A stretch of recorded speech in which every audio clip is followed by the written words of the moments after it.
नित्योदयं दलितमोहमहान्धकारम् गम्यं न राहुवदनस्य रवारिदाना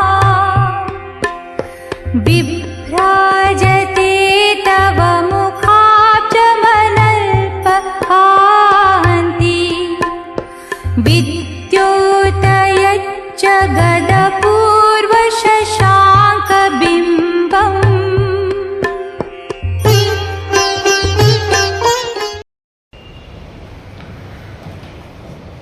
आदिमं पृथ्वीनाथ मादिमं निष्परिग्रहम् आदिमं तीर्थनाथश्च ऋषभ स्वामिने नमः ऋषभ स्वामिने नमः। युगादिदेव प्रभु ऋषभ के चरणों में भाव भरा वंदन। परम श्रद्धास्पद लोक महर्षि आचार्य श्री महाश्रवण जी के श्री चरणों में भाव भरा वंदन। समुपस्थित भक्तामर प्रवचन माला में सहभागी श्रावक श्राविकाएं,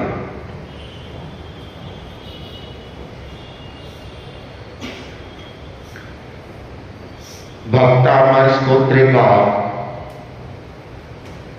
प्रकरण चल रहा है। आचार्य मानतुंग अपने प्रभु ऋषभ की स्तुति बड़ी श्रद्धा, भक्ति, तन्मयता से कर रहे हैं। एक लय एक रस होकर के भक्ति में लीन है। सूर्य की उपमा दी, सूर्य से भगवान की तुलना की और सूर्य से श्रेष्ठ बतलाया। जो सूर्य उदित होता है वह अस्त हो जाता है। सदा एक क्षेत्र में सदा प्रकाशी नहीं रहता। यहां जब भारत क्षेत्र को प्रकाशित कर रहा है तो महाविधि क्षेत्र को प्रकाशित नहीं करता। महाविधि क्षेत्र को सूर्य प्रकाशित करता है तो भरत क्षेत्र को है वह नहीं कर रहा। जम्बू द्वीप को प्रकाशित करती है। माना गया है जम्बू द्वीप में 2 सूर्य है लेकिन एक साथ नहीं है। जब जम्बू द्वीप में एक सूर्य उदित होगा तो दूसरे द्वीप में उसका प्रकाश नहीं रहेगा। मानतुंग कहते हैं प्रभु आपको नित्योदय है, सदा उदित रहने वाले हैं। आपका केवल ज्ञान का जो प्रकाश है वह प्रकाश सब जगह एक जैसा होता है। नास्तम कदा, नास्तम कदाचित् न अस्तम, जो कभी अस्त नहीं होता है। आज कहा जा रहा है नित्योदयम, जो सदा उदित रहता है। दोनों में क्या अंतर हुआ? जो अस्त नहीं होता है और जो सदा उदित रहता है, कविजन होती है, विद्वज्जन होती है, यही तो उनकी विशेषता होती है। नित्योदय जो नित्य उदित रहता है, नित्योदय सूर्य के बाद में आचार्य मानतुंग का ध्यान है, वह चंद्रमा के ऊपर उस पर केंद्रित हो गया, चंद्रमा पर केंद्रित हुआ। अब कहा तो जाता है सूरज चांद, लेकिन कभी कभी होता है उन्होंने इसी क्रम को लिया। होता कई बार मैंने चांद को लेकर बाद में सूर्य को बताया जाता है। मानतुंग सूर्य ने पहले सूर्य का उल्लेख किया और अब आज है वह स्तुतिकार चांद से, चंद्रमा से प्रभु की तुलना कर रहे हैं। चंद्रमा का वर्णन भी अपने आप में बड़ा सरस होता है। कवि होता है वह स्वतंत्र होता है और स्वतंत्रता से अपनी रचना को है ये आगे बढ़ाती है। मानतुंग कह रहे हैं कि चंद्रमा अस्त हो जाता है, तो सूर्य अस्त होता है तो चंद्रमा भी अस्त होता है। सूर्योदय सूर्यास्त का समय निर्धारित है, तो चंद्रोदय चंद्रास्त का समय भी निर्धारित है। आगे तो दोनों की काल गणना करनी पड़ती है, लेकिन आज तो बहुत सुविधाजनक कर दिया गया है। सूर्योदय सूर्यास्त देखना है तो सीधे गए और गूगल में गए और देख लिया। चंद्रोदय चंद्र अस्त देखना है तो वहां पर आपको मिल जाता है। लेकिन मानतुंग कह रहे हैं यह चंद्रमा तो अस्त हो जाता है, सूर्य अस्त होता है, वैसे ही यह चंद्रमा भी है वह अस्त हो जाता है।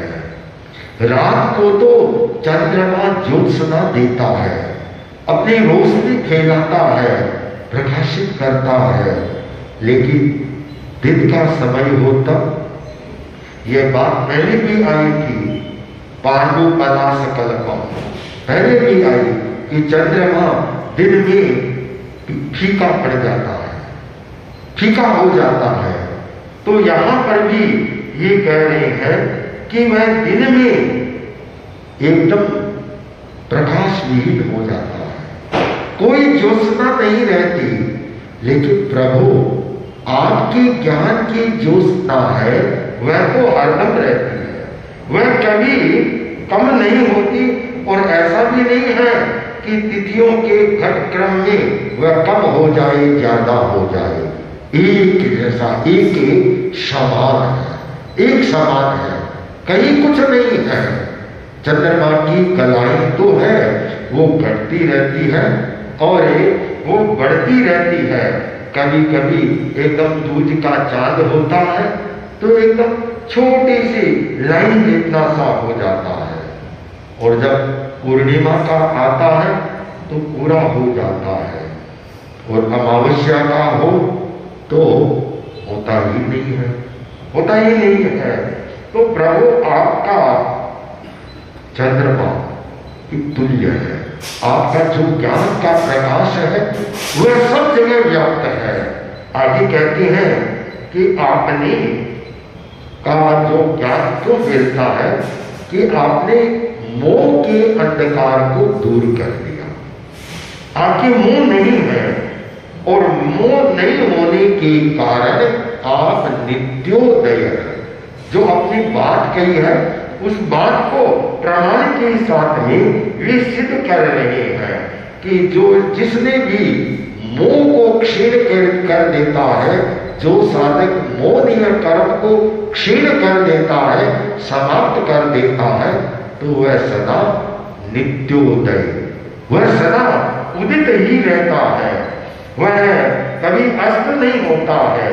अध्यात्म का बड़ा एक सूत्र दे दिया, उदय का और अस्त का। एक उदय का और अस्त का दोनों ही ये सूत्र एक साथ में दिए गए हैं। हम इसको समझें। जैसे मैंने पहले भी कहा था, हमारा ठाणायक सूत्र है। ठाणायक सूत्र के आधार पर इस चतुर्भंगी को हम समझें कि व्यक्ति 4 प्रकार के बताए गए हैं। 4 प्रकार के व्यक्ति। हाँ, ध्यान से सुनना और कोशिश रखना, याद भी रखने की कि कुछ पुरुष उदितोदित होते हैं। उदितोदित उदित होते हैं। पहला प्रारंभ में भी वे एकदम से उन्नत रहते हैं और लास्ट तक वे उन्नत बने रहते हैं। ऐसे व्यक्तियों को उदितोदित कहा जाता है। दूसरी प्रकार के जो होते हैं वो उदितास्मित होते हैं। उदितास्मित अर्थात प्रारंभ में उन्नत रहती है और लास्ट में जाते जाते अनुन्नत हो जाते हैं। वह प्रकाश नहीं रहता, वह तेज नहीं रहता। तीसरे प्रकार के जो व्यक्ति होते हैं वो होते हैं अस्तमितोदित। अस्तमितोदित होते हैं तीसरे प्रकार के। प्रारंभ में तो अनुन्नत रहती हैं, कोई खास नहीं होते, लेकिन बाद में धीरे धीरे उन्नत बन जाते हैं, उन्नत बन जाते हैं, अच्छी बन जाते हैं। और चौथी प्रकार की जो व्यक्ति होती है वे अस्तमिस्तास्मित। अस्तमिस्तास्मित अर्थात प्रारंभ में भी अनुन्नत होते हैं और अंत में भी वे अनुन्नत ही रहती हैं, ऐसे ही रहती हैं। तो ये 4 प्रकार के व्यक्ति का उल्लेख किया गया है कि प्रभु जिस व्यक्ति में मोह कर्म का विद्यमान रहता है वह व्यक्ति कभी नित्योदय नहीं हो सकता। जिसके मोह कर्म रहता है और जिसने इसको एकदम शांत कर दिया वह एकदम से वह उदित रहता है, वह उदित रहता है।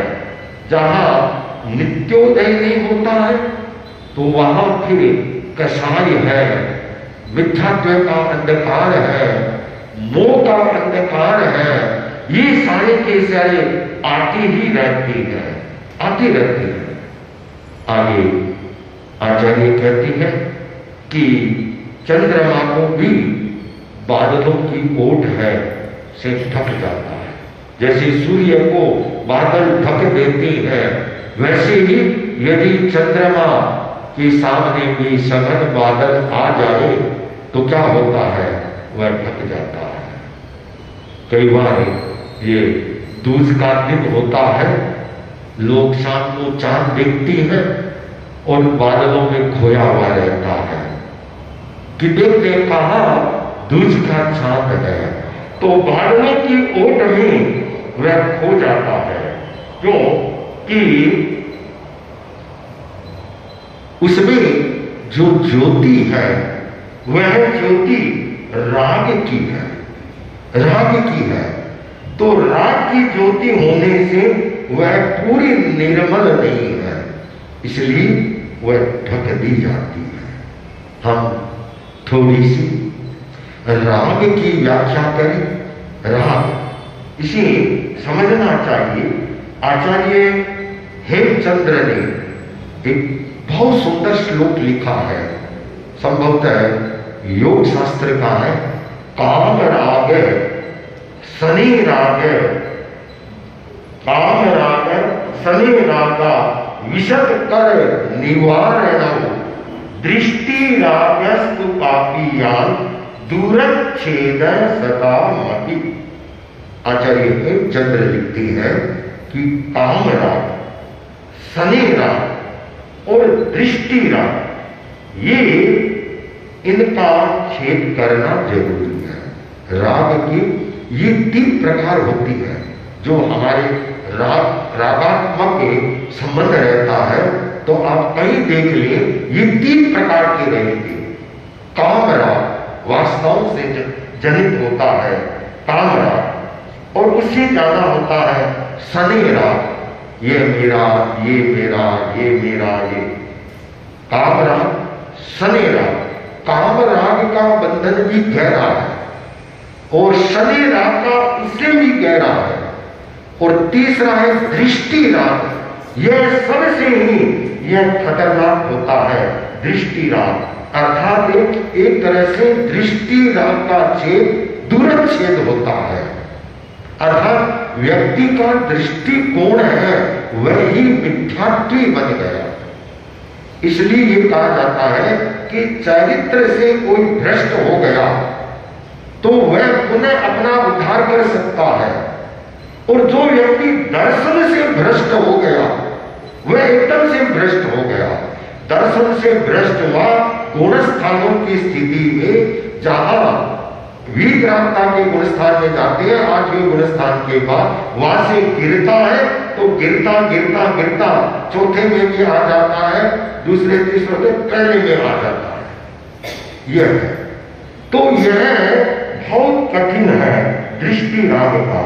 तो हे प्रभु, काम राग, शनि राग के और दृष्टि राग के बादलों को आपने खत्म कर दिया है। इसलिए आपके ज्ञान के इस प्रकाश को कोई भी बादल है वह ढक नहीं सकता है। कोई भी राहु है वह ग्रसित नहीं कर सकता है आपको। जैसे सूर्य को सूर्य ग्रहण होता है, ग्रसित हो जाता है, चंद्रमा के भी चंद्र ग्रहण होता है तो ग्रसित है वह हो जाता है। आप अपूर्व चांद है, अपूर्व चांद है, आप में भीतर की ज्योति है, और जिसमें भीतर की ज्योति होती है वह सदैव सबको है वह प्रकाशित करता है। फिर कहा है कि आपका मुख है, आपका जो चेहरा है वह कमल की तरह खिला हुआ है, खिला हुआ है। जल में कमल खिलता है, खिलता है, खिला हुआ कमल बहुत सुंदर लगता है। तो प्रभु आपका जो चेहरा है वह उससे चंद्रमा की तरह खिला हुआ है, कमल के फूल की तरह आपका चेहरा है वह सुंदर है, वह है। हम इस श्लोक को थोड़ा सा भावार्थ और शब्दार्थ की और देखें कि कितना अच्छा इसने दिया है। हम श्लोक को देखें।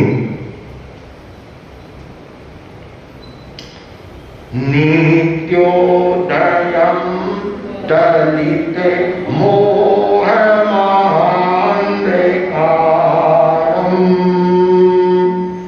नित्योदयम् दलिते मोहमान्धकारम्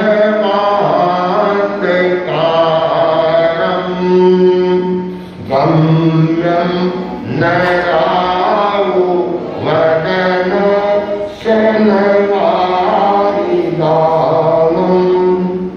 गम्यं नरावो वदन शनवारि विभ्राजते तव मुखा जमनल्पकान्ति विभ्राजते तव मुखा जमनल्पकान्ति विद्योदय जगदपूर्वशशाङ्क बिम्बम् विद्योदय जगदपूर्वशशाङ्क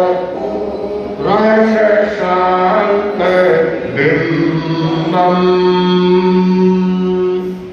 कितना अच्छा सुंदर कहा है कि नित्योदयम, नित्य उदय दलित, नित्य उदय दलित अर्थात हमेशा उदित रहने वाले और दलित नाश करने वाले।